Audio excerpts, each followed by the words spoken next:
Previously on Power Reviews. Kind of an aspiring author. Still looking for a publisher. So I'm doing a web series. The good doctor has modified our camcorder with a ton of new bells and whistles. I still can't believe you told him he could live here. Can you remember anything from before we met? Maybe you should worry a little bit less about whether or not I'm real, and a little bit more about yourself. Kay! No, I do not need a co-host. And I have my apartment back, and I have a date! I have a publisher! What? You do not exist. What do you mean, disappeared? Database Ranger? I'm an author. You will wait here until further notice. I wonder if there's a bathroom around here. Do you think this is absolutely necessary? What? And now, Database Ranger's Power Review. Greetings, Ranger fans, and welcome to my life. Oh, it's a romance here.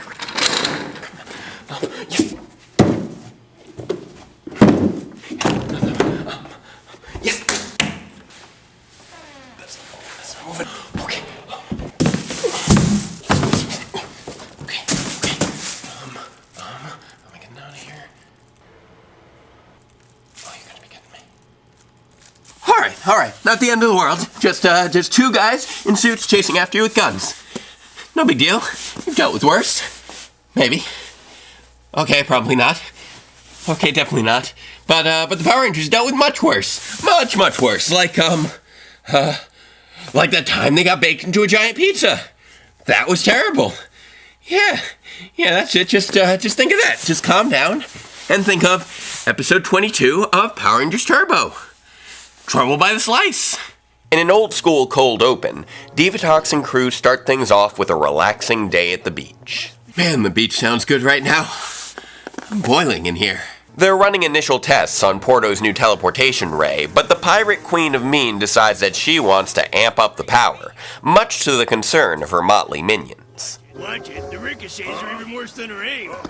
How's this for aim? Completely putting aside the fact that she totally misses here, Turbo had some sort of weird fascination with polymorphic transmutation. I mean, everyone remembers Bulk and Skull being turned into monkeys, and no one bats an eye at seeing a Piranhatron turned into a donkey, a rat, or a turtle. But when you have an evil Zord being turned into a camel, or Cassie's hyper-intelligent dog turning into a human, it's time to pause, because things have gotten out of hand. Anywho, sure enough, she misses her next shot and gets hit with her own ricochet, dropping her off downtown, but leaving one vital piece behind. Her memory. Teleportation beam. That's an amnesia trigger I hadn't thought of. But let's shift gears into our main cast. There's cheerleader, dancer, mechanic Ashley, kid genius Justin, guitar playing Cassie, soccer playing Carlos, baseball playing leader TJ, big bad Divatox, deceptively successful looking Bulk and Skull, and Lieutenant Stone, who I'm not sure still counts as a lieutenant since he quit the force and took over Ernie's, but that's probably the least of our worries with this season. Enjoying a walk in the park, Carlos asks Justin for dating advice, which might explain why the closest thing he's had to a relationship has been to not date Ashley twice and then get blackmailed into being a little girl's escort. After a near-miss concussion, one of the local kids invites the pair to join them for a game of soccer, and despite some hesitation on Justin's part, Carlos encourages him to give it a shot. Meanwhile, the amnesiac Divatox wanders past Bulk and Skull's latest place of employment, Mad Mike's Pizza Parlor, where they have managed to parlay their impressive resumes as policemen, detectives, monkeys, invisible magicians, and construction workers to become his newest delivery boys. We know Angel Grove like the back of our hand. And yet somehow this still seems more dignified than Bulk's treatment in Samurai. Women love a man in uniform. Hey. Famished, Divatox wanders in just as they head out, sits down at the counter, and starts chowing down on a banana pepper pizza pie. You gonna pay for that pizza, honey? Mistaking the sarcasm for affection, she completely misses the point, and before she knows it... Enjoy the pizza. And then, you're working for me. I wish finding a job was that easy. Speaking of finding things, it looks like Rygog, Porto, and Elgar have pretty much given up on the search for Divatox, and are ready to grab some lunch themselves. Hey, how about some pizza, huh? I wonder if pizza's some sort of intergalactic delicacy. They use rock, paper, scissors to send Porto for pickup, since it looks like no one will be getting any delivery anytime soon. The apartment building's on the left, the high-rise on the right. Consider this one delivered. We're flying now. What was it that TJ said about them at the end of the season? Folk in school make mistakes, but they're not thieves. So obviously they're just accidentally eating and throwing away pizzas. And I won't even get into their criminal careers as kleptomaniac chimps. On the soccer field, the competition is fierce, but sure enough, the team with the full-grown teenager and a group full of 12-year-olds still manages to squeeze out a victory. Truly, an underdog story. At the pizza parlor, Honey's hands-on style is upsetting the nervous, bespectacled, green t-shirted, orange-hatted, and orange-aproned. This is starting to sound oddly familiar. I wonder if Mad Mike's was later appropriated by Jungle Karma Pizza. Anywho, Porto shows up to pick up their pizza, hold the raw fish heads, and is shocked to see their newest employee, as Mike deals with some cranky customers. There was a bite out of my pizza. What? I like that it's this, and not seeing an aquatic alien in a sun hat and moo-moo that really concerns him. That's the mark of a true New York pizza man. Before Porto can do anything to jog Honey's memory, Carlos, Justin, and the soccer team show up to celebrate a good game. Seems like everybody was eating pizza in the 90s. Please tell me this isn't from the 90s. The kids start making fun of Justin for going to high school, but nice guy Nico quickly comes to his defense and invites him to play some video games, while Carlos and Honey act out a quick door-slamming British farce, minus the British door slamming. Also, yeah, I feel really bad for Mike here. Not only are none of his pizzas getting delivered, and he undoubtedly has a health inspector breathing down his neck, but the moment he tries to reprimand his delinquent employees, he gets intimidated down to a quivering mess. Never should have left New York. Back at the subcraft, Porto explains things to the others, and Rygog demands he immediately make a monster to distract the Rangers, taking inspiration from, what else, a Mad Mike's pizza box. I'm starting to notice a theme to this episode. On a side note, apart from Nico just being an all-around good kid, he was also a very smart character introduction on the part of the writers, if for no other reason than the following statement. You know, for a while there, I forgot I was Power Ranger. What a surprise! When you have a kid character, hang out with another kid character, he suddenly feels like an actual normal person. Now, if they had only chosen to stick with this thought, instead of only keeping Nico around for one more episode, and then having the next 3 Justin stories focus on him being a robot, finding a magic coin, and then getting bitten by a radioactive ant. So with the Rangers successfully distracted, Elgar and Porto try to nab Honey from the back kitchen. Unfortunately, she's in no mood for their shenanigans, and when her eyes glow red, Elgar does what is probably one of his most intelligent actions in the whole series, and deflects her eye beams right back at her, somehow restoring her memories as Divatox, instead of turning her into a... Actually, the same principle still applies. At the power chamber, Demetria introduces the new turbine laser to the Rangers, inspiring much imaginary beard scratching before sending them out into the most infamous part of the entire episode, the battle with Mad Mike. We're here to toss your salad. I know he's new, but... So we have flying pizzas, exploding pizzas, and mind-controlling pizzas on the wheels of sentient cars. What's he done to Mountain Blaster? I don't know what he's done to Mountain Blaster. I'm pretty sure nothing. Storm Blaster, on the other hand, is now under the control of his evil pizzas, along with Lightning Cruiser, the other Herbie the Love Bug analog ally. So after the 2 cars toss their whoa! Okay, so, where was I?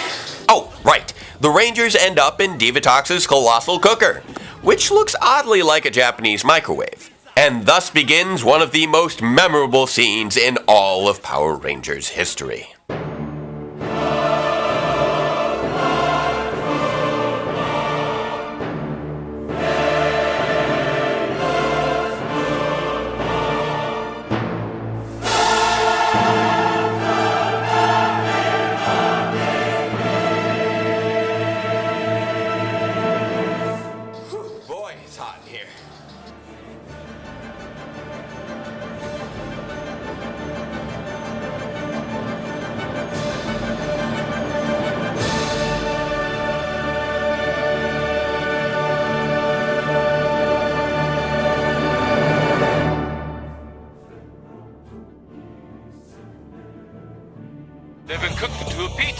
And so, the Ranger's RoboCop buddy, Blue Centurion, in one of his rare useful instances of not being turned against the Rangers by reprogramming, driven insane by high-frequency fly under the control of an evil jacket, or being turned evil himself by a magic wishing coin, still have no idea why that one was basically a two-parter, does battle with Mad Mike, Lightning Cruiser, and Storm Blaster with his Centurion Synergizer, cleverly freeing the pizza-possessed power vehicles. Evil pizzas were no match for a simple stoplight. I wonder if other threats could be stopped with a game of red light, green light. I want to stick around to find out.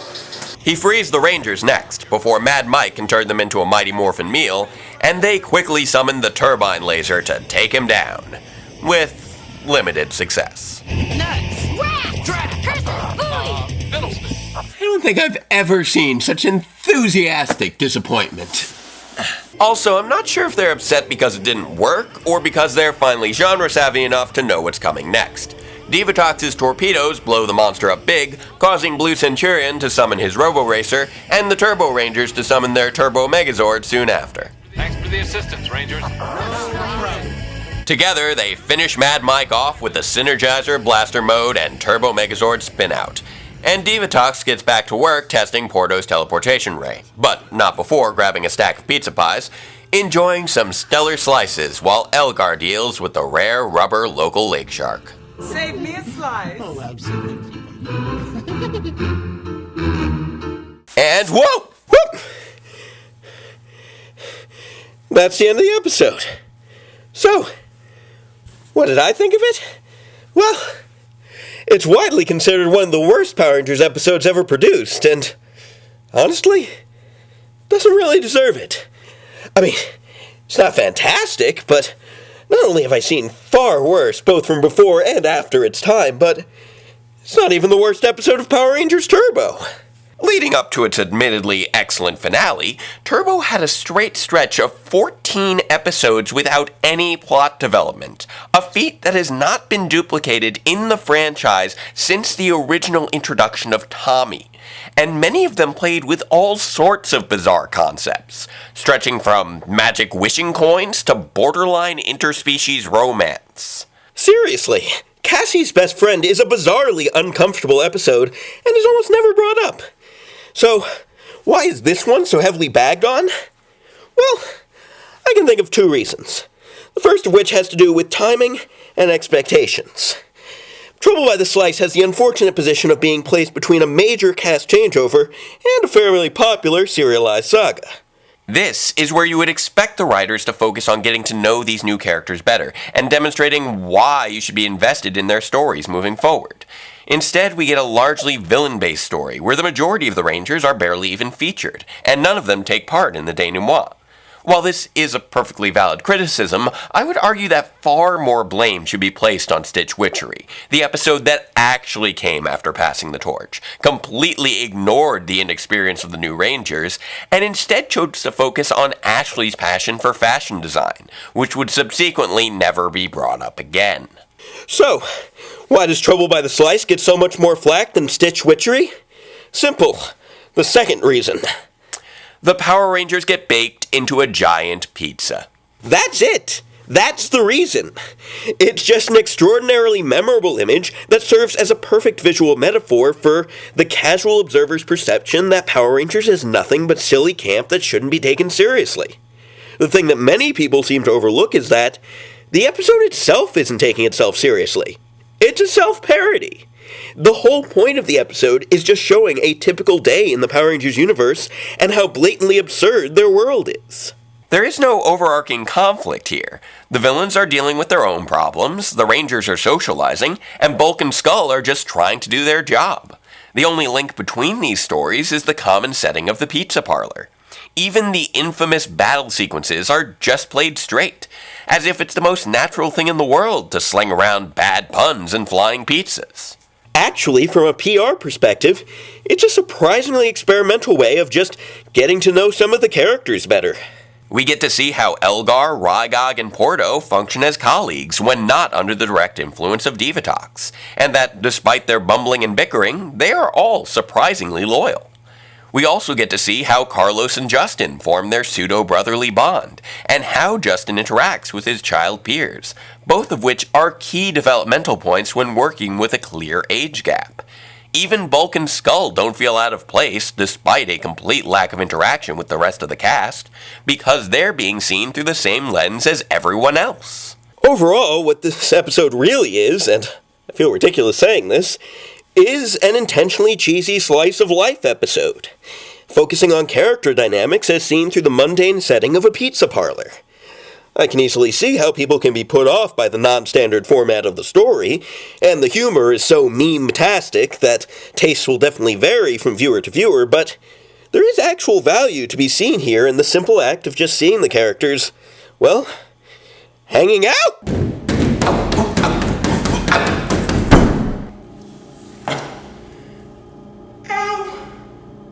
Okay, alright, all in one piece. Now I just gotta figure out a way to get away from... Guy! We need to talk.